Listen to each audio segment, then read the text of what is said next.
College degree కాలేజెస్లో మన జిల్లాల ఎస్పీలను ఉన్నతాధికారులను లోకల్ డిఎస్పీలు అప్ టు ఎస్ఐ వరకు ఆయా ప్రాంతంలో ఉండే స్కూల్స్ కాలేజీలలో తప్పకుండా వారంలో ఒక 2 గంటలు అక్కడికి వెళ్ళమనండి.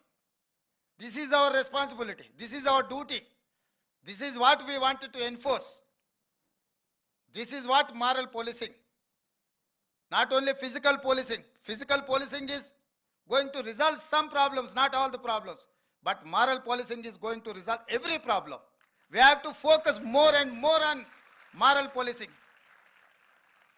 ఖచ్చితంగా పోలీస్ అధికారులకు కలెక్టర్లకు ఎట్లయితే నేను ఆదేశాలు ఇచ్చినో స్కూల్స్ కాలేజెస్తో పాటు హాస్పిటల్స్ అంగన్వాడీలు అగ్రికల్చర్ ఫీల్డ్స్ను మ్యాండేట్గా ఇన్స్పెక్ట్ చేయండి. వాళ్ళ సర్వీస్ బుక్కులలో ఎవ్రీ మంత్ వాళ్ళ సర్వీస్ రికార్డ్స్లో నోట్ చేయండి అని చెప్పినో మీ పోలీస్ అధికారులు కూడా వాళ్ళ ప్రమోషన్స్కి వచ్చినప్పుడు